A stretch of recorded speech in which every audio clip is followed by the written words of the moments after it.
하겠습니다. 마가복음 1장 1절부터 11절까지의 말씀입니다.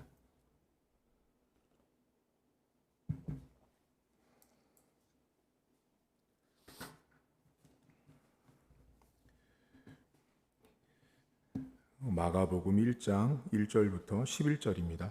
하나님의 아들 예수 그리스도의 복음의 시작이라. 선지자 이사야의 글에 보라, 내가 내 사자를 내 앞에 보내노니 그가 내 길을 준비하리라. 광야에 외치는 자의 소리가 있어 이르되 너희는 주의 길을 준비하라. 그의 오실 길을 곧게 하라. 기록된 것과 같이 세례 요한이 광야에 이르러 죄사함을 받게 하는 회개의 세례를 전파하니 온 유대 지방과 예루살렘 사람이 다 나아가 자기 죄를 자복하고 요단강에서 그에게 세례를 받더라. 요한은 낙타털 옷을 입고 허리에 가죽띠를 띠고 메뚜기와 석청을 먹더라. 그가 전파하여 이르되 나보다 능력 많으시니가 내 뒤에 오시나니 나는 굽혀 그의 신발끈을 풀기도 감당하지 못하겠노라. 나는 너에게 물로 세례를 베풀었거니와 그는 너희에게 성령으로 세례를 베푸시리라.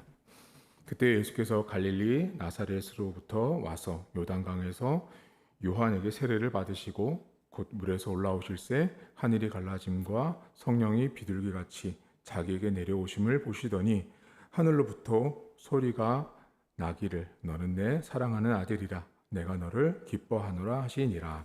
아멘. 마가복음 성경은 주제가 고난받는 메시아라는 주제를 갖고 있습니다.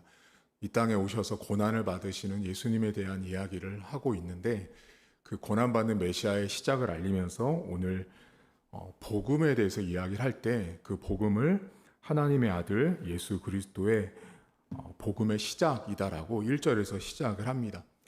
그런데 복음이라는 말은 헬라어로 유앙겔리온이라는 말을 하는데 이 유앙겔리온을 사용했던 1세기 당시 예수님과 동시대 인물이었던 역사학자이면서 정치가였던 요세푸스라는 사람은 그 당시 있었던 베스파시안이라고 하는 황제가 있었습니다. 그 베스파시안이라고 하는 황제에게 복음이라고 칭했습니다. 그러니까 그 시대의 복음, 우리가 아는 것처럼 복음은 기쁜 소식인데 그 기쁜 소식의 대상인 존재가 베스파시안 황제라고 요세푸스가 문헌에 기록을 했습니다. 복음이라는 것은 기쁜 소식이었는데 1세기 당시의 기쁜 소식은 나라가 성장하고 전쟁에서 이기고 그리고 전쟁에서 많은 이 수확물들을 가져올 때 그 당시 그 기쁜 소식을 복음, 유앙겔리온이라고 이야기를 했습니다. 그런데 오늘 이 마가가 복음을 이야기하면서 복음이라는 것은 베스파시안이 복음이 아니라 하나님의 아들 예수 그리스도가 복음이다라고 이야기를 합니다. 그런데 오늘 여러분과 제가 잠깐 나누고 싶은 게 뭐냐면 복음의 시작이라고 할 때 복음은 기쁜 소식인 건 알겠어요. 그런데 여기 본문에 매우 중요한 단어가 바로 시작이라는 말입니다. 시작. 영어 성경에는 beginning으로 나오고 이게 원어로는 아르케라는 말이 쓰이는데요. 이 아르케라는 말은 시작이라는 이 단어는 매우 중요한 단어인데 우리가 출발 또는 꼭대기, 머리, 가장 좋은 지점 뭐 이런 다양한 뜻들을 가지고 있습니다. 그런데 복음서 안에서 특별히 마가복음뿐만 아니라 다른 복음서 안에서 이 아르케라는 단어는 그 단어가 갖고 있는 특별한 뜻이 있습니다. 그것이 뭐냐면 통치하다, 다스리다 라는 뜻을 가지고 있습니다. 무슨 뜻이냐면 성경 안에서 특별히 복음서 안에서 다스린다, 통치한다 라는 말은 예수님과 관련되어 있다라는 걸 복음서는 이미 말을 하고 있다라는 것입니다. 시작한다라는 그 개념이 성경은 예수님의 다스림과 통치와 연결되어 있음을 말을 합니다. 우리가 보통 한 해를 어떤 시작한다, 내가 새 일을 시작한다라고 할 때 사람들은 어떻게 시작을 하냐면 환경을 바꾸거나 사람을 바꾸거나 태도와 말이나 생각들을 바꾸면 뭔가 시작했다라고 생각을 합니다. 그런데 복음서나 성경이 말하는 시작은 예수님의 다스림과 통치로부터 시작된다라는 걸 말하고 있다라는 것이죠.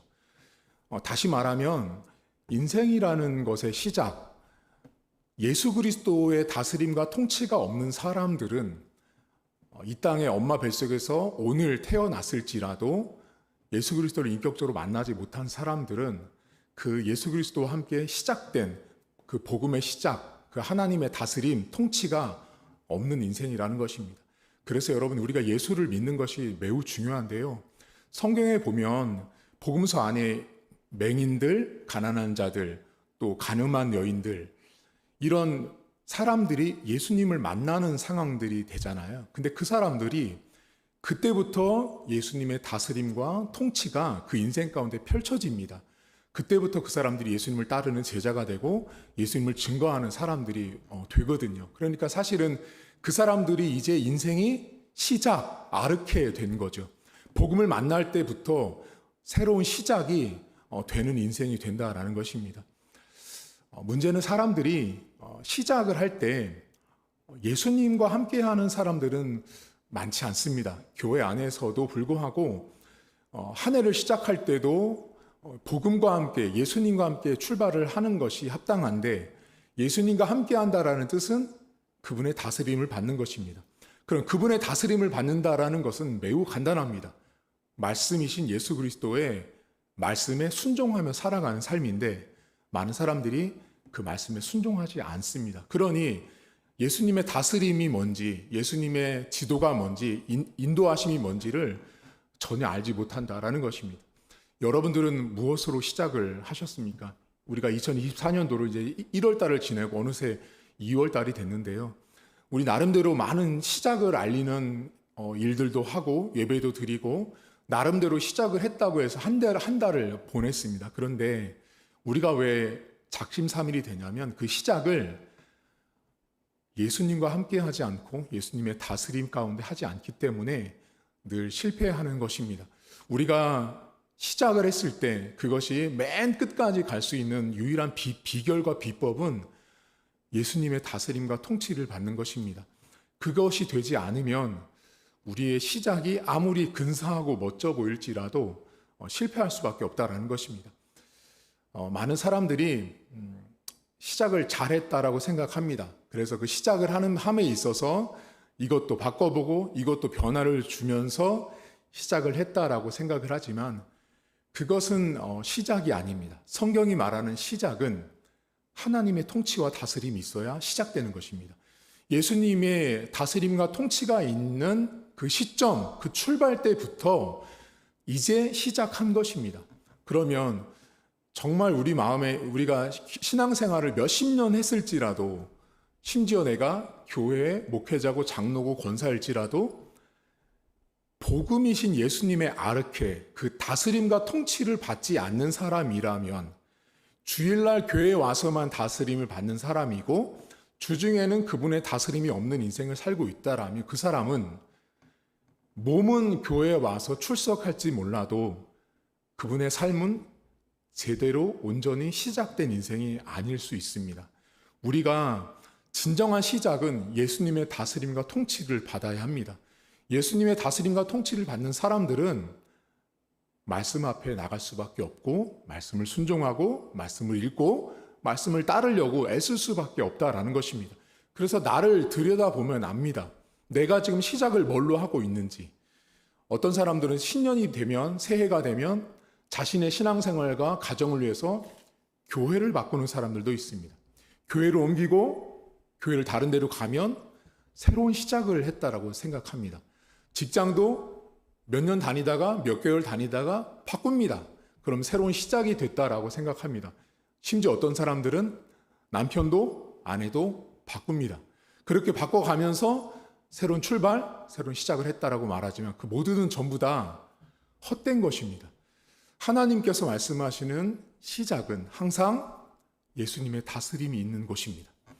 내가 오늘도 예수님의 다스림으로 하루를 살아가시고 출발할 수 있기를 저는 바랍니다. 다른 것으로 시작이 됐다라고 말하는 것은 겉으로 볼 때는 좋아 보이고 멋져 보입니다.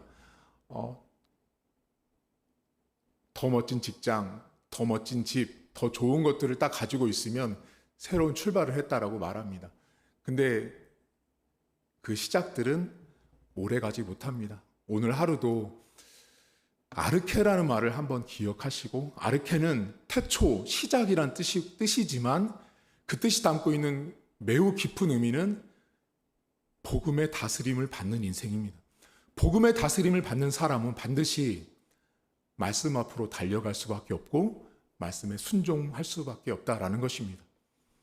의복을 바꾼다고, 헤어스타일을 바꾼다고, 집을 바꾼다고, 교회를 바꾼다고, 직장을 바꾼다고, 심지어 내 가족 구성원을 바꾼다고 해서 새로운 시작이 되는 것이 아닙니다. 시작은 오직 예수님의 다스림이 있는 곳에 온전한 시작이 되어진다라는 것을 기억하시고, 오늘 하루도 여러분의 가정과 직장, 자녀들, 일터가 예수님의 통치 아래에 있는 아르케, 시작이 있는 하루가 되었으면 좋겠습니다. 하나님 아버지, 고맙습니다. 세상에 많은 사람들이 시작을 합니다. 지금은 한 해의 초기 2월 달입니다. 나름대로 사람들마다 자신의 시작을 준비하고 계획해서 자신들이 원하는 대로 시작을 했지만, 그 시작의 면면을 살펴보면 대부분이 하나님의 다스림과 통치와는 상관없는 자신의 계획들이 상당히 많습니다. 학원도 다녀보고, 공부도 해보고, 이런 일도 해보고, 이런 계획도 해보고, 이 사람도 만나보고, 되게 많은 계획들을 세우지만 그 계획 안에 하나님의 다스림보다 자신의 경험과 자신이 가지고 있는 능력과 자신이 선택할 수 있는 교회, 직장, 사람까지도 자신이 다 다스리고 통치하면서 시작됐다라고 착각합니다. 하지만 하나님 성경은 우리에게 그런 시작을 알려주지 않습니다. 성경이 말해주는 시작이라고 함은 예수님의 통치가 있는 곳입니다.